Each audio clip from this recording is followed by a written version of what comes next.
उन्होंने क्यों लिया। वाणी, सतगुरु भक्ति मुक्ति के दानी, सतगुरु बिना न छूटे खानी। सरलार्थ है, सतगुरु भक्ति कराकर मुक्ति प्रदान करते हैं, वे भक्ति तथा मुक्ति के दाता हैं। सतगुरु के बिना चार खानी, कौन कौन सी? अंडज, जेरज, उद्भुज, श्वेतज, ये चार खानी हैं, इनमें जन्म मरण होता है, का ये चक्कर नहीं छूटता सतगुरु के बिना। अब अंडज क्या होता है? जो प्राणी अंडे से उत्पन्न होते हैं, जैसे पक्षी, इसको अंडज खानी कहते हैं। जेरज, जो जेर से उत्पन्न होते हैं, जैसे मानव तथा पशु। 3 नंबर, उद्भुज, जो स्वयं उत्पन्न होते हैं, जैसे गेहूं में सरसी, ढोरा तथा किसी पदार्थ के खट्टा होने पर उसमें कीड़े उत्पन्न हो जाना, यानी जो अपने आप ही उत्पन्न हो जाते हैं, वो उद्भज खानी है। 4 नंबर पे श्वेतज, जो पसीने से उत्पन्न होते हैं, जैसे मानव शरीर में या पशु के शरीर में ढेरे, जूम, चीचड़ आदि, ये श्वेतज खानी कहलाती है। इस प्रकार 4 खानी से जीव उत्पन्न होते हैं, जो कुल 84 लाख प्रकार की योनि अर्थात शरीर का जीव धारण करते हैं और जन्मते मरते हैं। ये 4 खानी का संकट सतगुरु बिना नहीं मिट सकता, समाप्त नहीं हो सकता। और भाई और बहनों, कुछ चीजें होती हैं जो हमारे को भूलनी नहीं चाहिए, इसलिए परमात्मा ने हमारे को आदेश भी दिया हुआ है, हर सत्संग में बोलते रहते हैं। एक शब्द है परमात्मा का कि मन तू बसरे सुख के सागर, शब्द सिंधु रत्नागर। उसमें परमात्मा बहुत सारी वाणियां बोलते हैं कि हम क्या क्या बन लिए, कैसे कैसे हमारे जन्म हो लिए। कोटि जन्म तू राजा की न्या, मिटी न मन की आशा, भिक्षुक होकर दर दर घूम्या, मिल्या न निर्गुण रासा। इंद्र कुबेर ईश की पदवी, ब्रह्मा वरुण धर्मराया, और विष्णु लोक के पुर को जाके तू फिर भी वापस आया। बहुत सारी बातें परमात्मा इस शब्द में हमारे को बताते हैं। भाई और बहनों, हम जीवों की आदत है, परमात्मा ने सत्संग में बताया कि हम जीव जब ये मनुष्य शरीर धारण करते हैं, जब सौभाग्य से हमारे को ये मनुष्य शरीर प्राप्त होता है, और मनुष्य शरीर में जब थोड़ा बहुत सुख प्राप्त हो जाता है, तो हम जन्म जन्मांतरों के, युगों युगांतरों के उन सब दुखों को, संकटों को, परेशानियों को भूल जाते हैं। ये काल का भयंकर षड्यंत्र है। फिर हम सोचते हैं कि भाई हम तो मनुष्य बनते हैं, हम तो ऐसे मौज करेंगे, मर जाएंगे तो फिर से मनुष्य बन जाएंगे, ये गधे कुत्ते सुअर गधे कुत्ते बनते रहेंगे। नहीं, यही भ्रम तोड़ने के लिए सतगुरु तत्व ज्ञान देता है कि भाई ये मनुष्य शरीर प्राप्त करके और सतगुरु की शरण में आने के बाद तो तेरे को और भी सुख मिलता है, भाग्य से अधिक है। इसलिए तू अपने पिछले दुखों को याद रखना कि कोटि जन्म तू राजा कीन्या, मिटी न मन की आशा। कोटि जन्म तू राजा कीन्या, यानी यहां पर प्रत्येक आत्मा, प्रत्येक मनुष्य शरीरधारी, उसको परमात्मा कह रहे हैं कि भैया करोड़ों जन्म तो तेरे राजा के हो चुके हैं।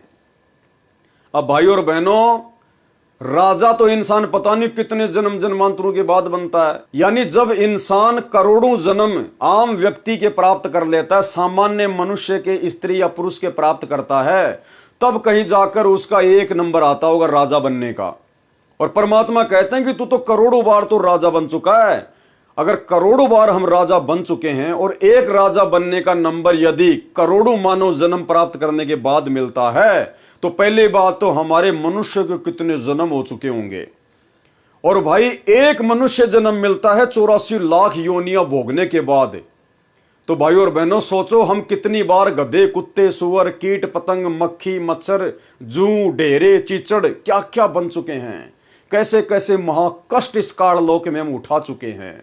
तो गुरुजी कहते हैं कि यह तत्व ज्ञान लेने का फायदा उसी समय है। इस तत्व ज्ञान से तुम आनंदित मत हो जाना, इस तत्व ज्ञान को आधार बनाकर अपनी आत्मा को जागृत रखना कि बेटा ये थोड़ा बहुत जो सुख तुझे मिला है ना आज मनुष्य जन्म प्राप्त करके, ये तेरे सतगुरु की देन है। नहीं तो इस मनुष्य जीवन में भी ये काल तेरी वो दुर्गति करता, कहीं एक्सीडेंट करके तेरा हाथ काटता, तेरा पैर काटता, या तेरी आंख फूटती, घर में खाट पे पड़ा रहता, या फिर हॉस्पिटल में पड़ा रहता, तेरे घर वाले भी दुखी, तू भी दुखी, और तेरे मरने की कामना करते कि भगवान इसको उठा ले।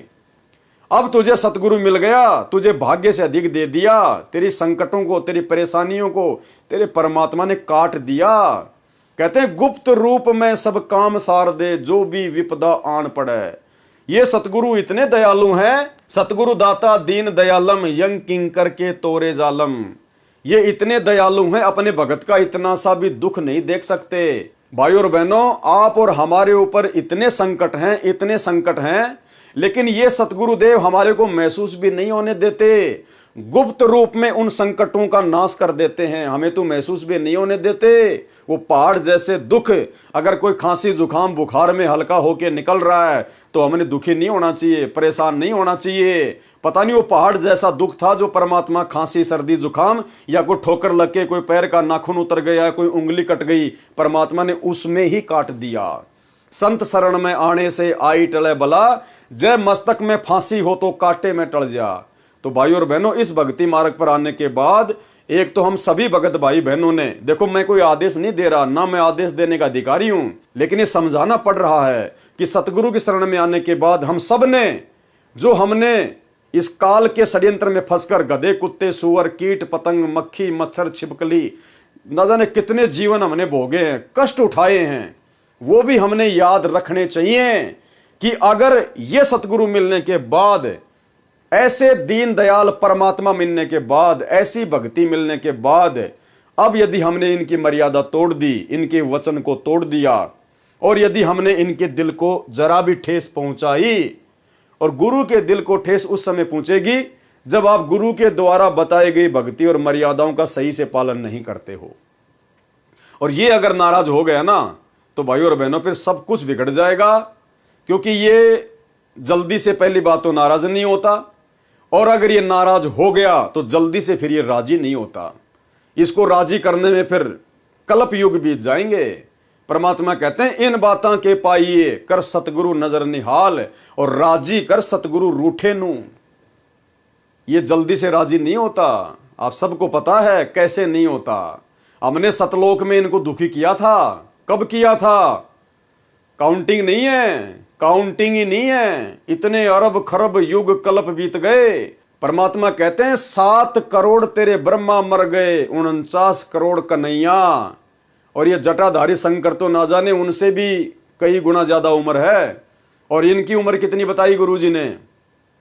ब्रह्मा जी का एक दिन 1008 चतुर्युग का, एक चतुर्युग की उम्र 43,20,000 वर्ष। कहते हैं इतने इतने तो ब्रह्मा विष्णु महेश होके जा लिए, 30 कोटि रामा अवतारा। तो भाई और बहनों, इनकी एवज में हमारे कितने जन्म हो चुके होंगे? तब से हम यहां पर गधे कुत्ते सुअर बनकर कष्ट उठा रहे हैं। तो हमने किसी समय सतलोक में गुरुदेव भगवान को नाराज किया था, काल की बात को महत्व देके, इनकी बात को महत्व ना देके, और तब से लेकर हम लोग यहीं फंसे पड़े। अभी सतलोक नहीं गए, अब ये ना सोचना मैं सतलोक में हूं, अभी भी यहीं पड़े हैं। अगर इनकी बात नहीं मानी, इनके वचन में नहीं रहे, इनकी भक्ति आजीवन मर्यादा में रह के इन्हीं को परमात्मा मानकर नहीं की, तो अभी सतलोक नहीं गए हैं। अभी हमने इस रूठे हुए सतगुरु को राजी करना है। हमने सतलोक में जिस सतगुरु को रूठा दिया था, नाराज कर दिया था, कहते राजी कर सतगुरु रूठे नु। अब मौका है हमारे पास में, और ये जल्दी राजी हो जाएगा वर्तमान में, क्योंकि ये खुद आया है। ये किसी के बुलाने से नहीं आता, किसी के पुकारने से नहीं आता, ये अपनी मर्जी का मालिक है। तो आज परमात्मा जैसे हमें बार बार कहते हैं ना कि बच्चों तुम्हारी किस्मत के आगे ब्रह्मा विष्णु महेश की किस्मत भी 0 है, और बिल्ली के भाग का छीका टूट गया तुम्हारा। ये मौका चूक मत जाना, ये सौदा फिर नाई रे संतो, ये सौदा फिर नाई, इब कह दाव मत चूक मेरी प्यारी। आत्मा को कह रहे हैं गुरुदेव कि अब की बार ये मौका मत चूक जाना। तो भाई और बहनों, परमात्मा ने कहा कि उस शब्द को दिन में एक बार जरूर सुनना चाहिए, उसको गायत्री मंत्र बना लो।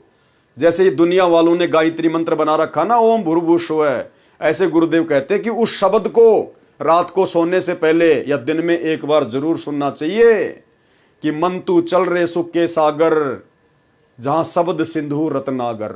तो इस शब्द को भी हमने जरूर एक बार सुनना चाहिए। तो गुरुदेव भगवान ने इन तमाम योनियों का जिक्र किया है कि तुम भी इन योनियों में असंख्य बार कष्ट भोग चुके हो, शरीर धारण कर चुके हो, इस बात को भूलना मत। अंडज यानी जो प्राणी अंडे से उत्पन्न होते हैं, जैसे पक्षी, इसको अंडज खानी कहते हैं। जेरज जो जेर से उत्पन्न होते हैं जैसे मानव तथा पशु।